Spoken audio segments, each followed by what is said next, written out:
6 months after the Battle of Kepler 442, war correspondent Chan Ho-bei sat in a small cafe on the space station Nexus Prime, interviewing alien traders who had witnessed the aftermath. The story of humanity's rescue of the Vellani had spread across the galaxy like wildfire, but each species told it differently. The humans came like angels of death, said a tall, insect-like trader from the Catinus Confederacy. His multiple eyes darted nervously as he spoke. They destroyed an entire Kreth fleet in hours. No mercy, no prisoners, just complete destruction. Chan Ho made notes on his tablet. Were you afraid of them? Terrified, the trader admitted. Any species that can eliminate the Kreth so easily. What else might they destroy if angered? But at the next table, a different story emerged. A small furry creature from the Peaceful Worlds Alliance had a different perspective. The humans are heroes, she said, her translator making her squeaky voice clear. They traveled across the galaxy to save people they had never met. They asked for nothing in return. When my world heard about this, we voted to offer Earth a formal alliance. Chan Ho found this fascinating. The same event was being interpreted completely differently by different species, depending on their own nature and experience. On the Vellani homeworld, now officially under human protection, Elder Nalveth was showing visitors the human memorial garden. It was a quiet place where Vellani came to meditate on the paradox of their saviors. We do not understand humans, even now, Nalveth explained to a group of young Vellani students. They are capable of such gentleness. See how carefully their doctors treated our injured children, working for days without rest to save lives. He gestured to another section of the garden. But they are also capable of such terrible violence. Every Kreth who came to our world died by human weapons. Not one was spared. A young Vellani raised her hand. Elder, are we safe with the humans protecting us? Nalveth considered this carefully. Child, I believe we are the safest species in the galaxy. Not because humans are gentle, they are not. But because they have decided we are innocent, and they protect innocence with their lives. But what if they decide we are not innocent anymore? The old elder was quiet for a long time. Then we would face the same fate as the Kreth. This is why we must always remain worthy of their protection. Meanwhile, in the halls of the Galactic Council on Centrum Station, representatives from hundreds of species gathered for an emergency session. The topic, what to do about the humans. General Sujin Yu, Earth's military representative, sat calmly as alien after alien spoke about the human problem. They destroyed an entire Kreth fleet without attempting negotiation, complained the ambassador from the diplomatic corps. This sets a dangerous precedent for solving conflicts through violence. The Kreth were systematically torturing civilian children, Sujin replied evenly. What exactly should we have negotiated? How many children they were allowed to torture per day? A murmur ran through the assembly. Many species found human directness disturbing.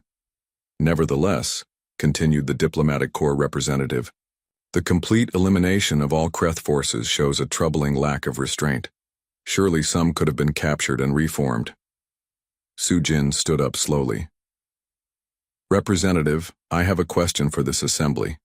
How many of your species volunteered to help the Vellani when they sent their distress call? The chamber went silent. How many of you even responded to their message asking for someone to remember them when they died? Still silence. Exactly 0, Sujin continued. You all received the same message we did. You all knew innocent people were being murdered. And you all decided it was not your problem. She looked around the chamber at hundreds of alien faces. But now that humans have solved the problem, you want to criticize how we solved it. You want to debate the ethics of our methods while sitting safely in your chambers, protected by the very violence you condemn. The representative from the Peaceful Worlds Alliance stood up. General Yu, we understand your point. But many species are now afraid of humanity. Your response to the Kreth situation has made you the most feared military force in the galaxy. Sujin nodded. Good. Fear keeps monsters from hurting innocent people. The Kreth Empire has withdrawn from 12 systems since Kepler 442.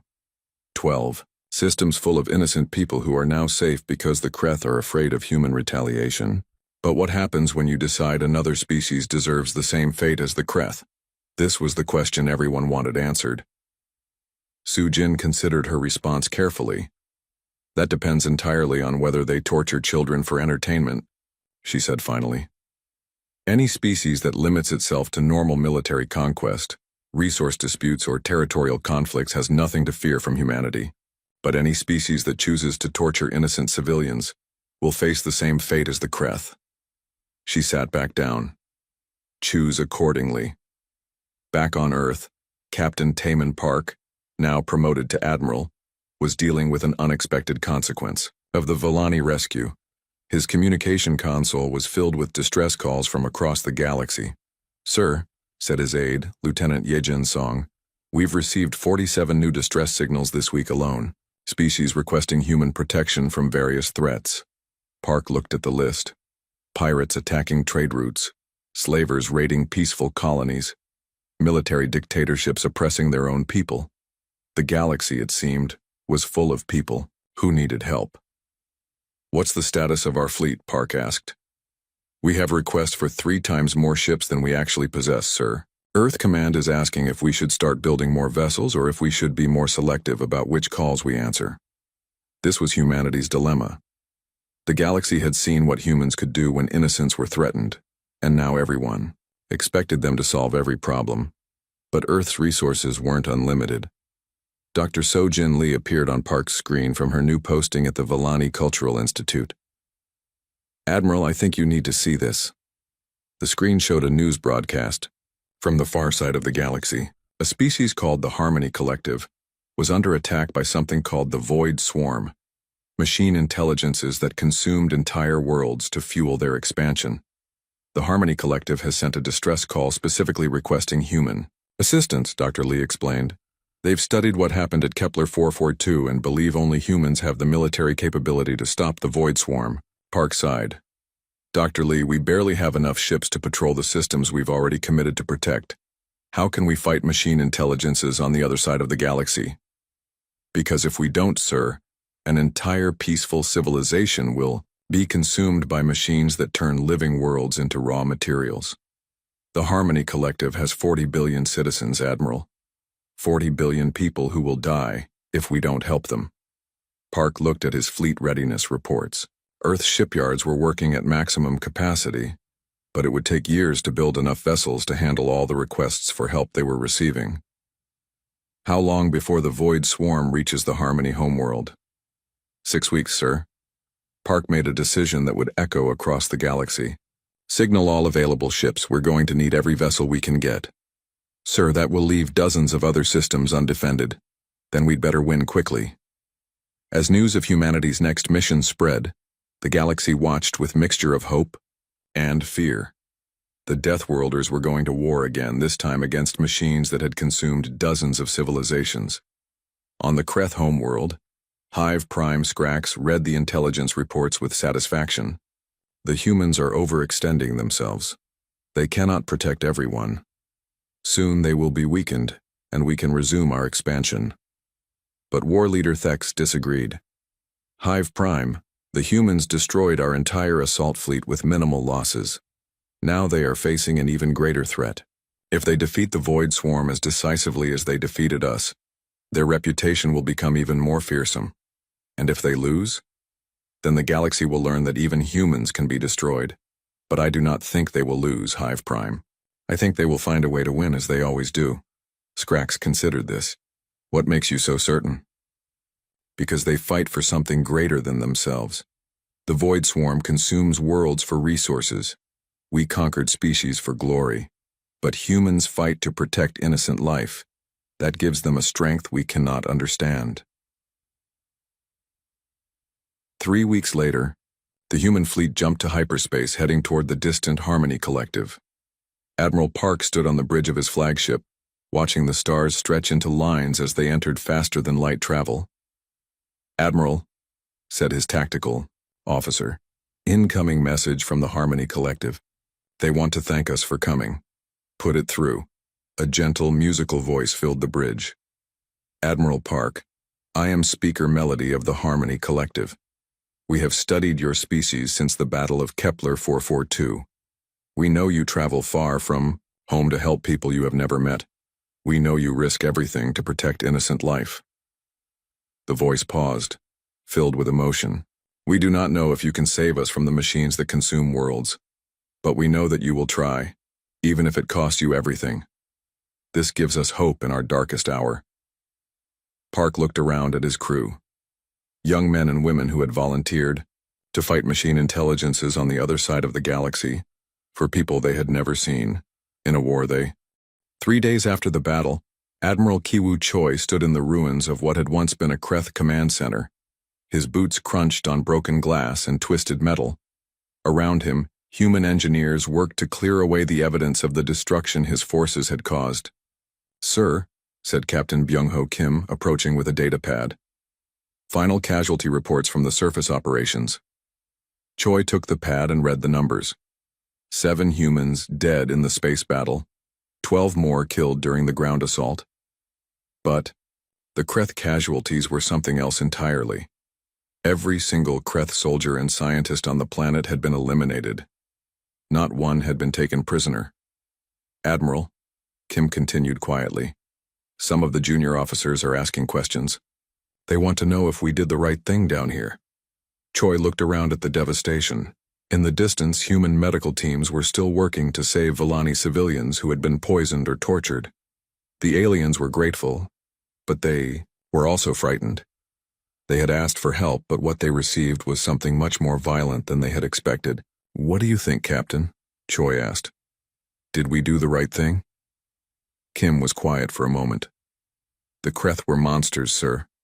What they did to those children? There's no excuse for that. But we killed every single one of them. Even the ones who tried to surrender. Yes, we did. Choi's voice was flat and emotionless. And if we faced the same situation again, we would do it again. Nearby, Dr. Sojin Lee was working with a team of Villani survivors to help them process what they had witnessed.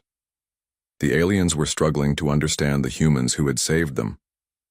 Dr. Lee, said Elder Nalveth through his translator, your people came here to rescue us, but what we saw, the complete destruction of the Kreth forces, this was not rescue. This was extermination. Dr. Lee looked up from her notes.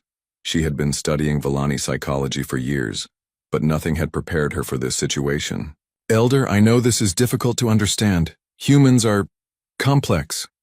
Complex? Nalveth's large eyes showed confusion. Your soldiers killed every Kreth on this planet. They showed no mercy, accepted no surrenders. Yet these same soldiers are now working day and night to save our children. How can the same beings be both so gentle and so violent? Dr. Lee set down her datapad and looked at the Villani elder. Because sometimes the only way to protect innocent life is to destroy those who threaten it completely. The Kreth weren't just soldiers fighting a war. They were torturing your children for entertainment. But surely some of them could have been reformed, taught to be better. Elder, with respect, that's not how humans think. We come from a world where predators don't change their nature. A tiger that kills humans will always be a danger to humans no matter how you try to train it. The Kreth showed us what they truly are. We responded accordingly. In another part of the city, Chaplain Hyun-woo Nam was holding a memorial service for both human and Kreth dead. This confused many of the human soldiers who attended. Chaplain, asked Sergeant Woo Jin. Oh, why are we mourning the Kreth? They were monsters who tortured children. Hyun-woo looked at the mixed group of humans and Villani who had gathered for the service.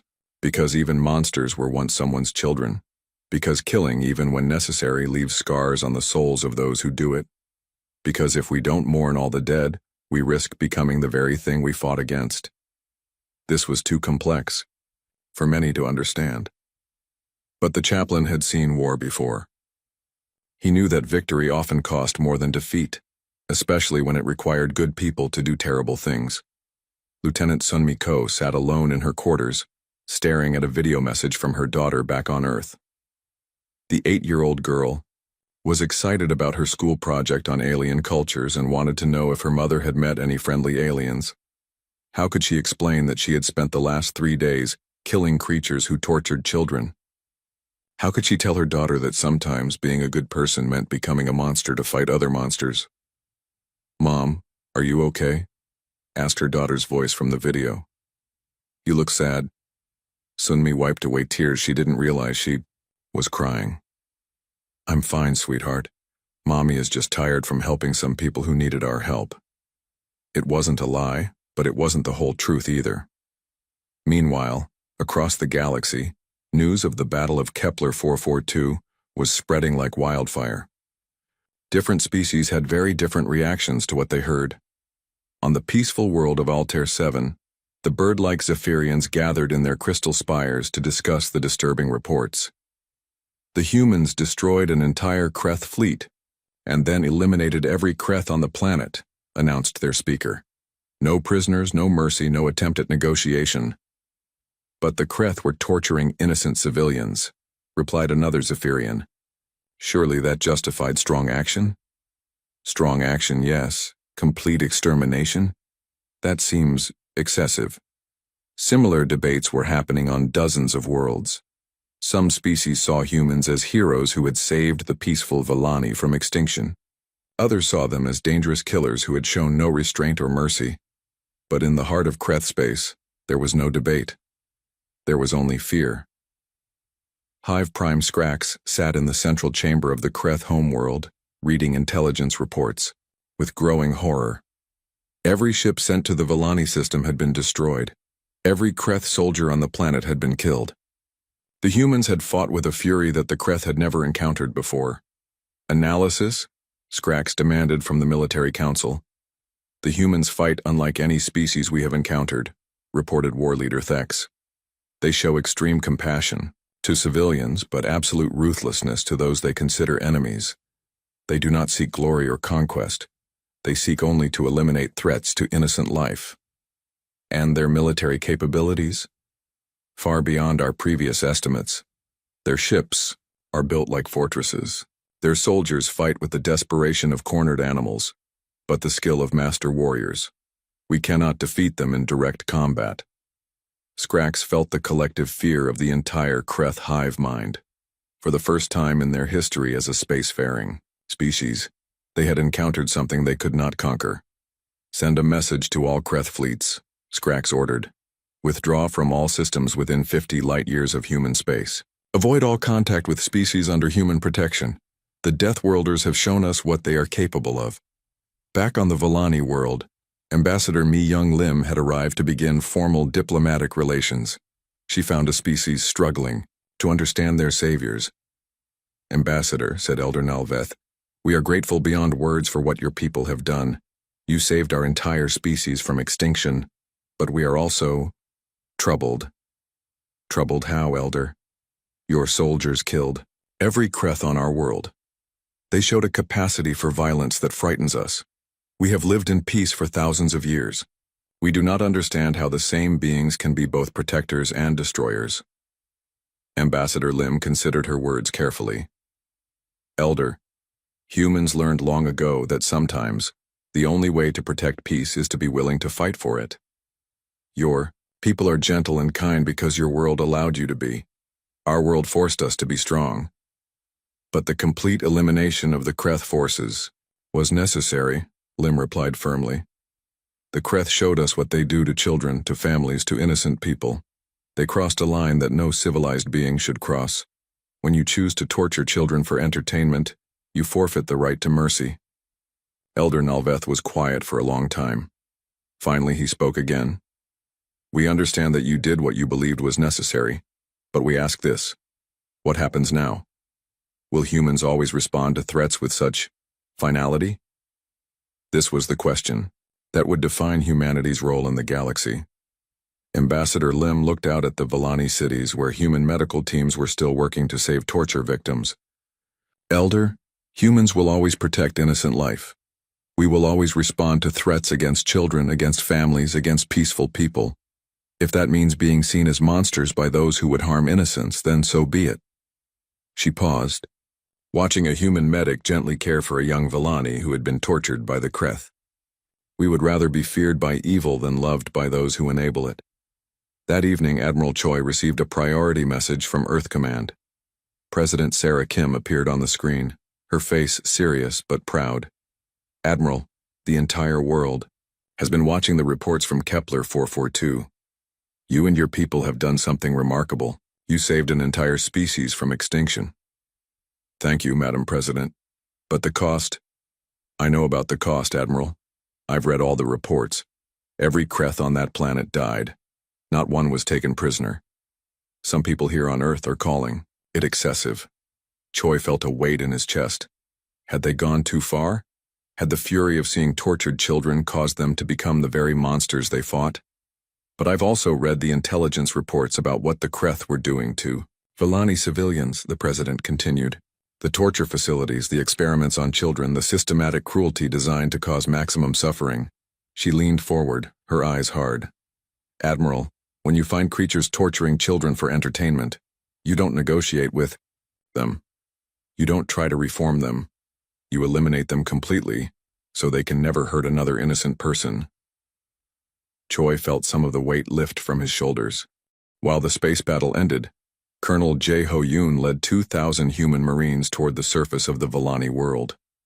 From orbit, the planet looked beautiful, with blue oceans and green continents. But the orbital scans showed a darker truth. Colonel, reported Lieutenant Sun Mi-ko from her transport ship, we're detecting poison gas in the atmosphere over the major Villani cities. The Kreth have been slowly making the air unbreathable. Jae-ho's jaw tightened. This was typical Kreth behavior. They didn't just kill their enemies quickly. They enjoyed watching them suffer slowly. All units sealed armor only, he ordered. The air itself is a weapon here. The human landing craft dropped through the poisoned atmosphere toward the largest, Villani city. What they found there made even experienced soldiers feel sick. Medic Yunbi Song was among the first to reach the Villani refugees hiding in underground shelters. The aliens were tall and graceful, with large eyes and pale skin that seemed to shimmer. But now they were dying from breathing the toxic air that the Kreth had released. How many? Yunbi asked Dr. Hyun-soo Park, who was examining the Villani. Civilians. Thousands are sick, maybe tens of thousands across the planet. The poison attacks their respiratory system. They're slowly suffocating. Hyun-soo's voice was grim. We need to get them clean air, fast. Yunbi knelt beside a young Villani child who was struggling to breathe. The child's parents were already dead, killed by the gas that had swept through their neighborhood. Through her translator device, she heard the child whisper, "Are you the Deathworlders? Are you here to kill us too?" "No, little one," Yunbi said softly. "We're here to help you breathe again." She attached a portable oxygen unit to the child's face. Within minutes, the young Villani's breathing became easier, but there were so many others who needed help. Meanwhile, Sergeant Woo Jin-oh was leading his squad through the abandoned sections of the city. Their mission was to find any remaining Kreth forces and eliminate them. What they found was much worse than enemy soldiers. "Colonel, you need to see this." Woo Jin's voice came over the radio, tight with barely controlled rage. Jae-ho and his command team arrived at what looked like an ordinary building from the outside, but inside, they discovered something that would haunt them forever. "It's a processing facility," explained Corporal Mi-young Kim, her voice shaking. "The Kreth weren't just killing the Villani, they were experimenting on them. The building contained dozens of small cells where Villani civilians had been kept alive for torture. The Kreth had been studying how much pain different types of Villani could endure before they died. Children, adults, elderly, all had been subjected to horrific experiments. "Sir," said Private Jin-woo Lee, pointing to a wall covered with Kreth, writing, "According to the translator, this says they were trying to find the most efficient way to cause psychological trauma to the entire species." Jae-ho read the translated text and felt something cold and hard settle in his chest. The Kreth hadn't just wanted to kill the Villani. They had wanted to break their spirits first, to make them suffer as much as possible before they died. In one cell, they found Elder Korveth, barely alive after weeks of torture. The old Villani could barely speak, but his telepathic voice reached the human soldiers' minds. They made us watch. Corveth whispered mentally. They hurt the children and made their parents feel every moment of pain through our telepathic bonds. They said it was more efficient than torturing each individual. Wujin's hands clenched into fists. Sir, permission to find the Kreth responsible for this and make them pay. But Jeho was looking at his tactical display. Red dots showed Kreth positions throughout the city. They weren't trying to escape. They were still operating more of these torture facilities. All units, listen carefully. Jeho broadcast to every human soldier on the planet. We've just discovered that the Kreth have been systematically torturing Villani civilians, including children. They're not just killing them. They're making them suffer as much as possible before they die. The radio was silent for a moment. Then came the responses. Copy that, sir. We're ready for new orders. Standing by, Colonel. Tell us what you want us to do. Jeho looked around at the horror the Kreth had created. These weren't soldiers fighting a war. These were monsters who enjoyed causing pain to innocent people. New rules of engagement, he said, his voice cold as space. No prisoners, no surrenders accepted. Any Kreth found on this planet dies where we find them. They chose to torture children. Now they face the consequences. Across the planet, human soldiers received their new orders with grim satisfaction. They had come here to rescue innocent people, but what they found had changed them. The Kreth had crossed a line that should never be crossed. Lieutenant Sunmi Ko led her platoon to another Kreth facility on the other side of the city. This one was even worse. The Kreth had been keeping young Villani alive specifically to hurt them in front of their families, using the aliens' telepathic abilities to multiply the psychological trauma. Ma'am, said Sergeant Dalho Choi, his voice tight with rage. We've got movement in the building. At least 30 Kreth soldiers, plus their technical staff. Sunmi studied the building layout. Standard assault would take too long. Some of the prisoners might be killed before we can reach them. She turned to her communications officer. Call in an orbital strike. I want this building leveled. Ma'am, that's not standard procedure for urban combat. Screw standard procedure, Sunmi replied. These aren't soldiers, they're monsters who torture children for fun. I'm not risking human lives to capture creatures like that. The orbital strike came down like the hammer of an angry god. The entire Kreth facility disappeared in a ball of superheated plasma. Any Kreth inside died instantly, along with all their torture equipment and research data.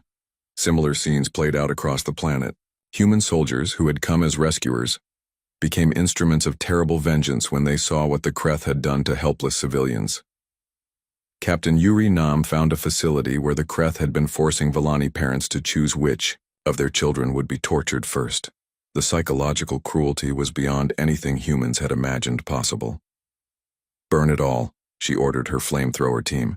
Every building, every piece of equipment, every trace that this place existed. Her soldiers complied with fierce joy. The flames rose high into the poisoned sky, carrying away the evidence of Kreth cruelty. But not all the Kreth died quickly. Some tried to surrender when they realized the humans were not going to show mercy. Please, clicked one Kreth scientist, through his translator as Private Seung-ho Jung pointed his rifle at him. I was only following orders. I never wanted to hurt anyone. Seung-ho looked at the torture devices around the laboratory, at the small cells designed to hold Villani children, at the detailed notes about how much pain different age groups could endure. You know what? Seung-ho said quietly. I believe you probably didn't want to hurt anyone. You probably just wanted to do your job and go home to your family. The Kreth scientist's multiple eyes brightened with hope. But you did it anyway, Seung-ho continued. You hurt children anyway. You tortured innocent people anyway. And now you want me to care that you didn't enjoy it? His rifle fired once. The Kreth scientist fell to the floor and never moved again. By sunset, every Kreth soldier and scientist on the planet was dead. The human forces had moved through the cities like a cleansing fire, eliminating every trace of the creatures who had turned torture into a science. Elder Nalveth found Colonel Jeho standing in the ruins of the largest torture facility. The old Villani's telepathic voice was filled with confusion and fear. Colonel, what you've done today, the complete destruction of the Kreth forces. This is not how civilized species conduct war. Jeho turned to look at the alien elder. His eyes were cold and hard. Elder, what the Kreth did in these buildings is not how civilized species treat prisoners. They crossed a line. They made it personal when they decided to torture children for entertainment. But surely some could have been captured, put on trial, shown mercy. Jeho gestured toward the building behind him. In this facility alone, we found evidence that the Kreth killed over 2,000 Villani civilians through slow torture. Children, elder, babies. They made detailed notes about which methods caused the most psychological damage to the parents. His voice grew harder. You want to talk about mercy? Where was their mercy when Villani children were crying for their parents? Where was their civilization when they were designing new ways to cause maximum suffering? Nalveth was silent for a long moment. Through his telepathic abilities, he could sense the rage and pain in Jeho's mind. The human colonel was not a cruel man. He was a father himself, back on Earth. But what he had seen today had changed. Him. I understand, Nalveth finally said. You are right. They chose to become monsters, and monsters do not deserve mercy. Back in orbit, Admiral Donghyun Ro received the final reports from the surface. Every Kreth installation had been destroyed. Every Kreth soldier and scientist on the planet was dead. The Villani were free, but at a cost that would haunt both species. Sir, reported Communications Officer Changmin Lee, we're receiving a priority message from the Kreth homeworld. They want to negotiate. Ro laughed, but there was no humor in it. They want to. Space around the Kepler 442 system had been quiet for billions of years. Now it rippled and tore as 500 human ships dropped out of hyperspace at the same moment. The sight was unlike anything the galaxy had ever seen. Fleet Admiral Donghyun Ro stood on the bridge of the flagship Earth's Fury, watching his tactical display fill with green dots. Each dot represented a human ship ready to fight and die for people they had never met. Admiral, reported Tactical Officer Minji Park, all ships report successful jump. We are at the edge of the system. Kreth forces are concentrated around the Villani homeworld. Ro nodded. What's our count on enemy ships? 350 Kreth vessels, sir. They outnumber us, but... Minji paused, looking at her. Readings again. Sir, their ships are smaller than expected. Most appear to be built for attacking helpless civilians, not fighting a real military. This was typical Kreth behavior. They preferred to attack peaceful species that couldn't fight back. Real battles were rare for them. Communications. Broadcast on all frequencies, Ro ordered. Make sure every ship in the system can hear us. Officer Changmin Lee nodded. You're broadcasting, sir. Ro stepped forward, his voice calm and clear. This is Fleet Admiral Donghyun Ro of the United Earth Defense Force. Attention all Kreth vessels. You are in violation of galactic protection protocols. You have attacked and murdered civilians of a peaceful species. You have exactly 10 minutes to withdraw from this system. Any ship remaining after that time will be destroyed. The response came quickly. A harsh, clicking voice filled the communication channels. Foolish humans, you dare threaten the mighty Kreth Empire?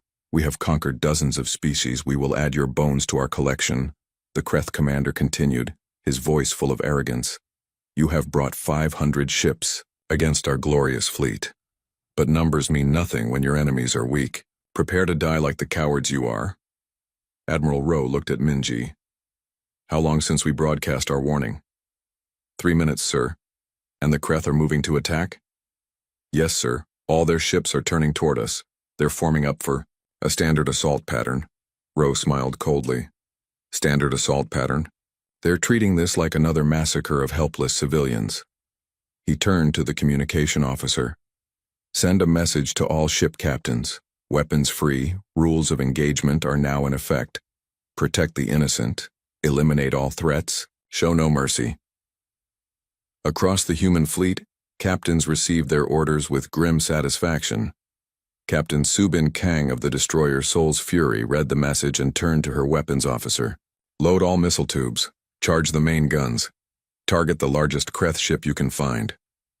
Ma'am, said her tactical officer, the Kreth are spreading out to surround us. Classic pincer movement. Subin laughed.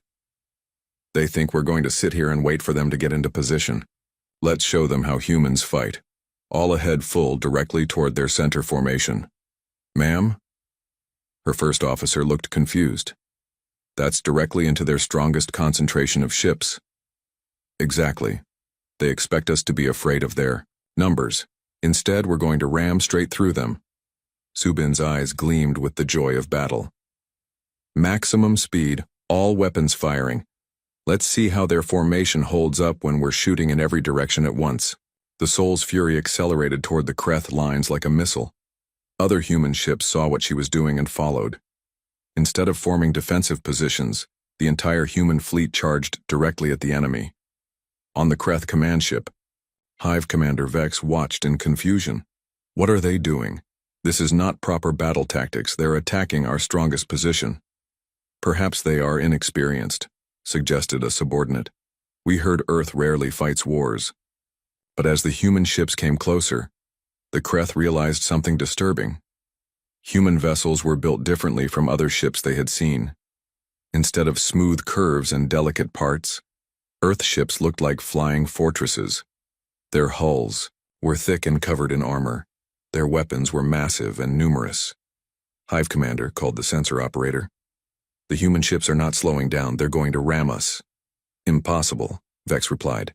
No commander would sacrifice their ship in the opening moments of battle. But Captain Subin had no intention of sacrificing her ship. The Soul's fury plowed into the Kreth formation with guns blazing. Missiles flew in all directions. Energy beams cut through space.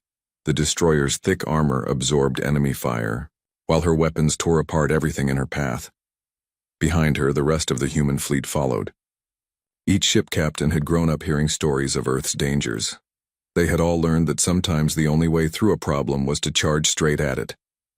The Kreth had never seen anything like it. Their careful formation dissolved as human ships scattered them in all directions. Kreth vessels built for attacking helpless colonies were not designed to survive real combat. Their thin hulls cracked under human weapons fire. Their light shields collapsed under heavy assault. This is impossible, Hive Commander Vex screamed. They should be dead by now. How are they still fighting? Tactical Officer Minji Park could have answered him. Human ships were built to survive in the asteroid fields around Earth. They had armor thick enough to resist space debris traveling at tremendous speeds. They had shields designed to protect against radiation storms that could kill most other species. More importantly, human crews were trained to fight in impossible conditions. Earth's weather changed without warning.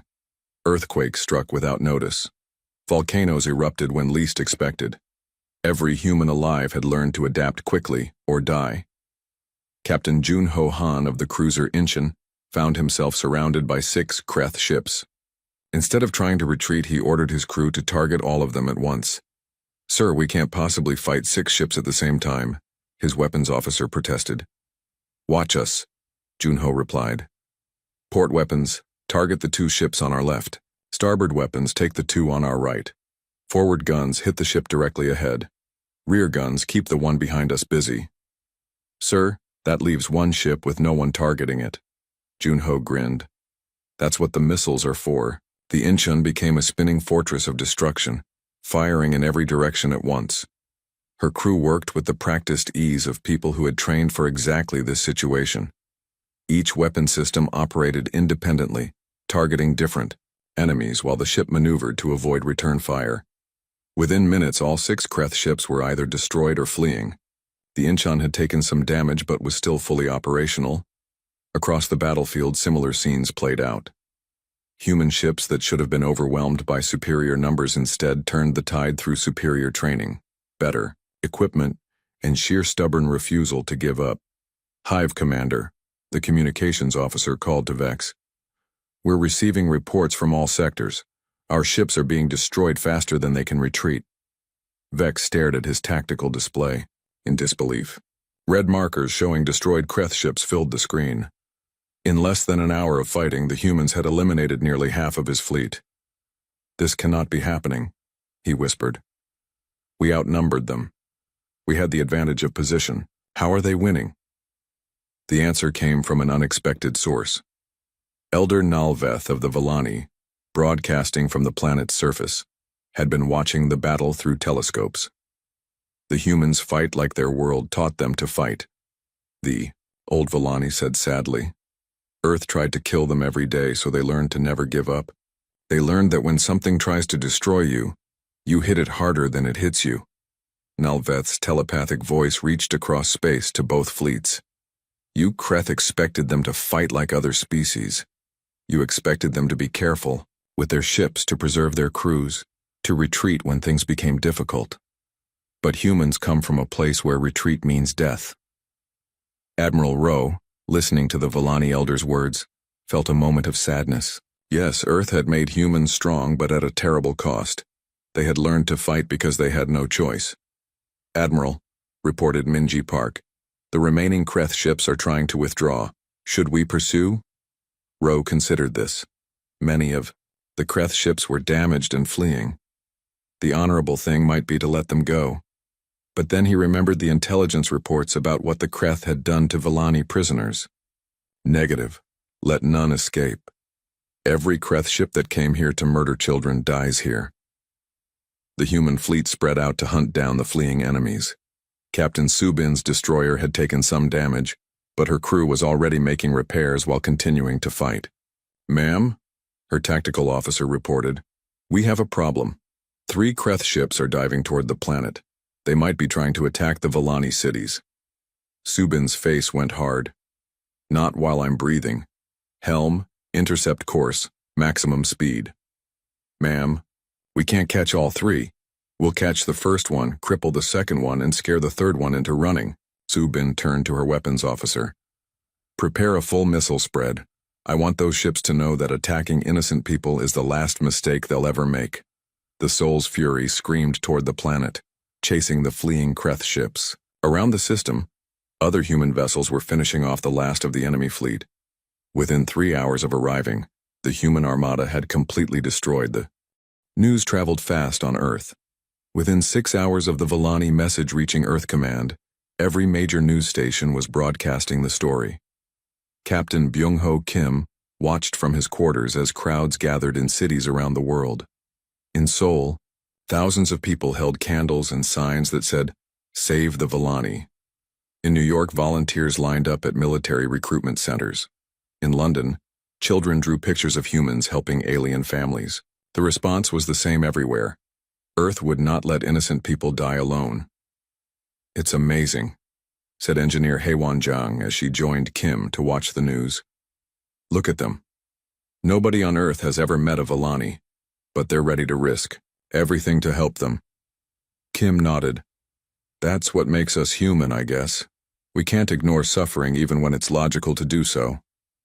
On the screen, Earth's president stood at a podium. Her voice was calm, but firm. My fellow humans, today we learned of a peaceful species facing extinction. The Villani never harmed anyone. They create beautiful art and music. They study science to help others, and now they're being murdered by creatures who enjoy causing pain. The crowd in front of the building was completely silent. Some will ask why we should risk human lives for aliens we've never met. Some will say it's too dangerous, too expensive, too far away. To them, I say this. If we only help people when it's easy and safe, then we're not really helping at all. Cheers erupted from the crowd. Signs waved in the air reading, "Humanity first means everyone first, and no one dies alone." I have authorized the largest rescue mission in human history. Every available ship will join the fleet. Every volunteer will be welcomed. We will show the galaxy what it means to be human. Haewon turned off the screen. Come on, Kim. We have work to do. The shipyards around Earth had never been busier. Haewon ran between workshops, checking on the weapons being installed on rescue ships. Most Earth vessels were built for exploration and trade, not war. But in 12 hours, every ship in the fleet would need to fight the most dangerous military in the galaxy. How are the plasma cannons coming along? Haewon asked technician Woo-seok Park. Almost done, Woo-seok replied, sweat dripping from his face. These Kreth ships have thick armor, so we're adding the new planet crackers to the big ships. Planet? Crackers were weapons so powerful they could break apart moons. Earth had built them as a last resort, hoping never to use them. Now they were being mounted on rescue ships. And the smaller vessels? Haywan asked. Missile pods and railguns. Nothing fancy, but enough to make the Kreth think twice about attacking our transports. In another part of the shipyard, Dr. Yujin Shin studied files about Vellani culture. As Earth's top psychologist, she needed to understand the people they were trying to save. They're fascinating, she told her assistant. The Vellani communicate partly through telepathy. They can share emotions and memories directly with each other. When one Vellani suffers, they all feel it. That explains why they're so peaceful, her assistant replied.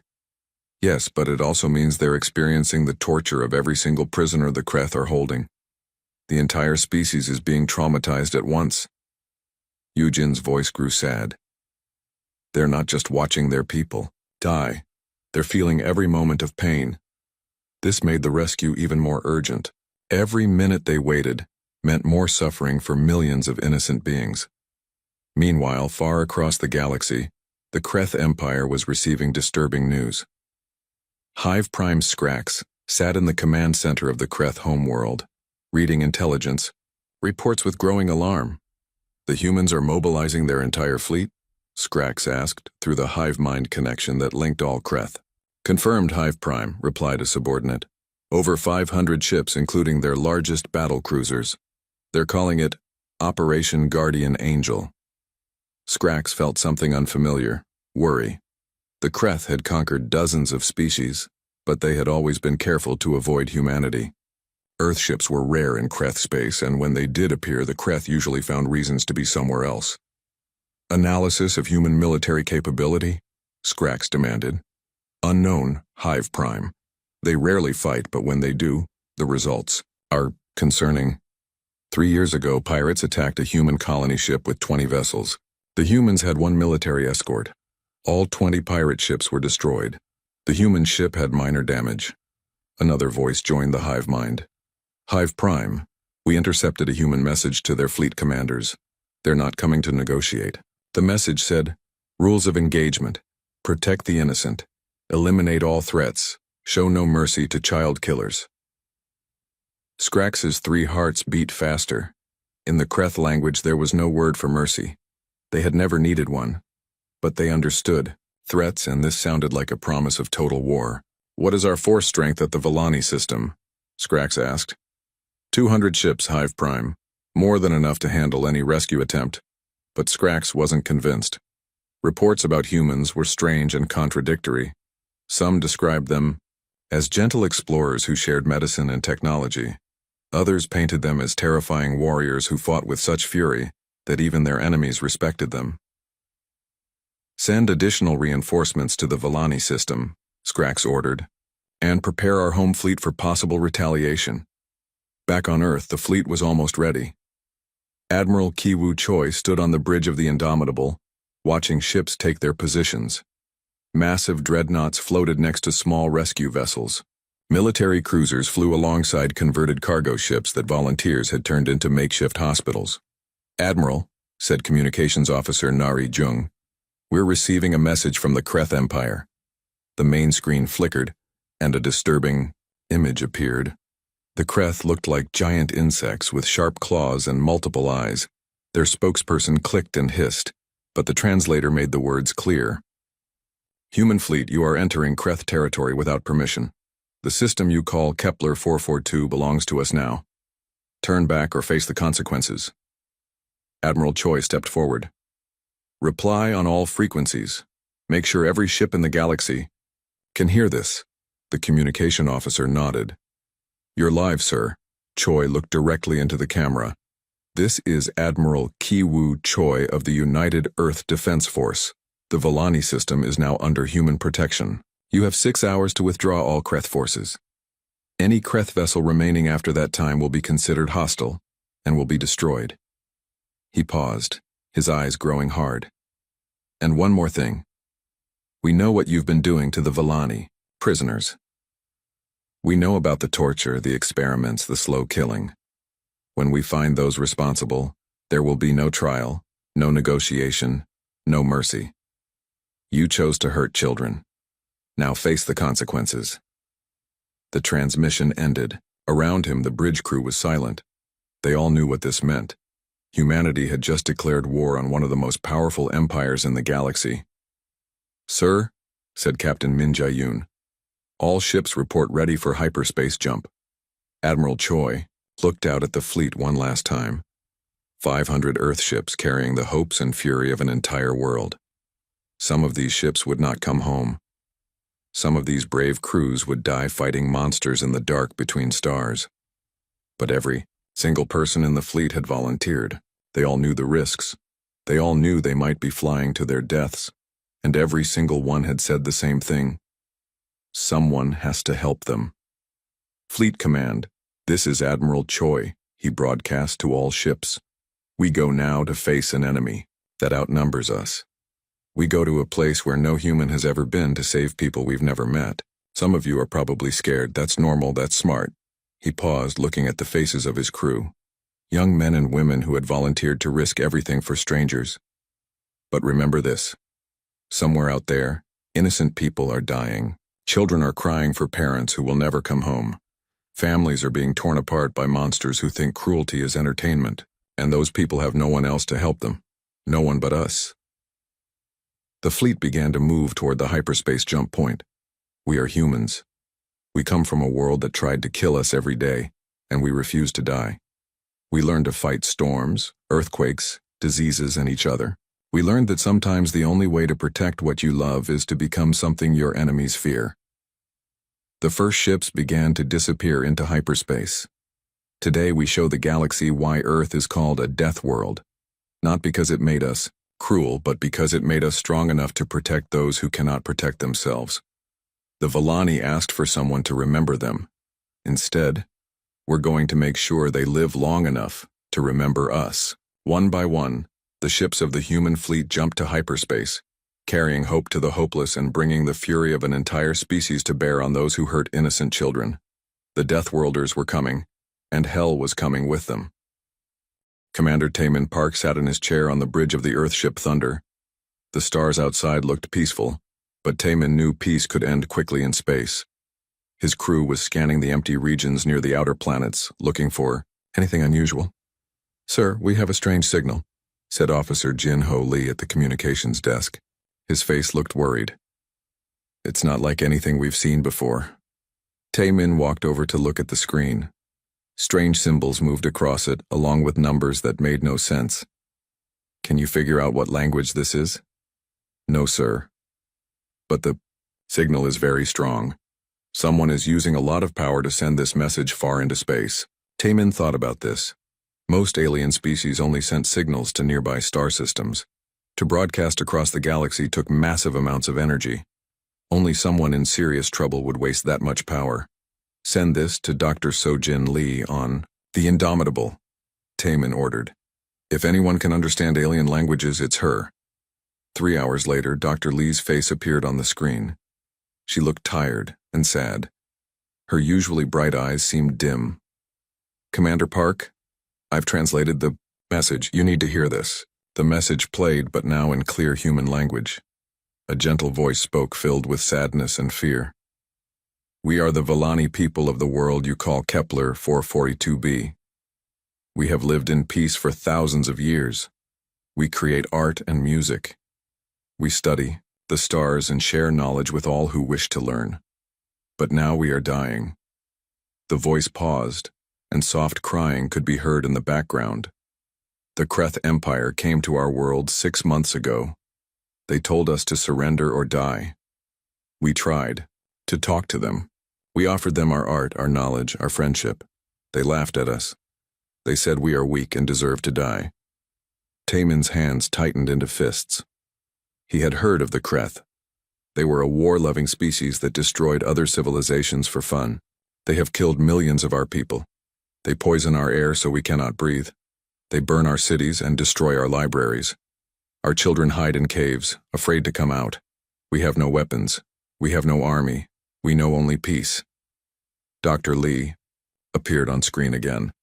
"Commander, there's more. They're asking for help, but not the kind you'd expect." The Vallani voice continued.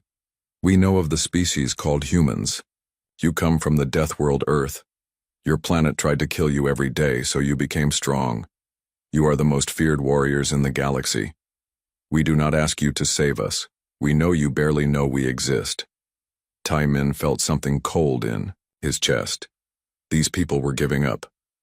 We only ask that someone remember us when we are gone. Remember that the Villani loved beauty and peace. Remember that we never hurt anyone. Remember that we existed. This is our final message. We will be dead soon. The Kreth will make sure nothing remains of our people. The message ended. The bridge went quiet. Every crew member stared at their screens, not knowing what to say. "Sir," said Jinho quietly, "the signal is still active. They're broadcasting this message on repeat, sending it to every corner of the galaxy." Tai Min turned to look out at the stars. Somewhere out there, peaceful people were dying while asking only to be remembered. They didn't even think humans would help them. They just wanted someone to know they had lived. "Get me Admiral Kiwoo Choi," Tai Min said in a voice that sounded like steel. "Emergency priority." Admiral Choi's face filled the screen within minutes. He was an older man with gray hair and serious eyes. "Commander Park, what's the situation?" "Sir, we need to see you in person. All senior officers. We have something that requires immediate action." 2 hours later, the top officers of the Earth Defense Force sat around a table on the flagship Indomitable. Admiral Choi listened to the Villani message 3 times. Each time his face grew harder. "How far is their system?" he asked. 16 days at maximum speed," answered Captain Byung-ho Kim. "But sir, we'd need more than one ship. The Kreth have a full battle fleet there." Dr. So-Jin Lee spoke up. "Admiral, I've been studying the Villani for years. They're completely peaceful. They've never fought a war. They don't even understand the concept of violence. They're like children." "And the Kreth?" Admiral Choi asked. "Monsters," Captain Kim replied. "They've destroyed 12 civilizations in the past 50 years. They enjoy causing pain. They keep some prisoners alive just to torture them." Admiral Choi stood up and walked to the window. Outside, Earth hung in space like a blue jewel. It looked beautiful and peaceful, but everyone in the room knew Earth was a death world. It had storms that could level cities, earthquakes that could swallow mountains, and diseases that could kill millions.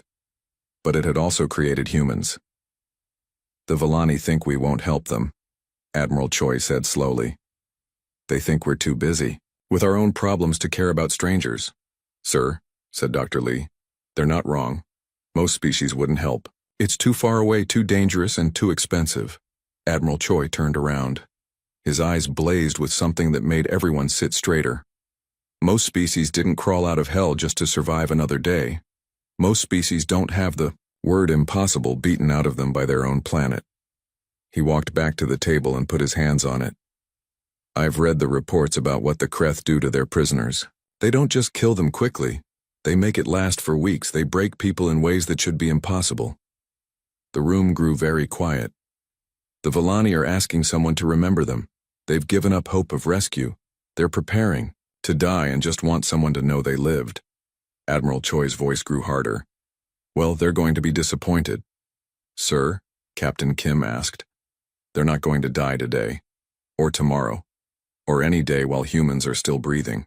Admiral Choi stood straight. "Send a message to Earth Command. Tell them to prepare the largest battle fleet in human history. Every available ship, every willing crew."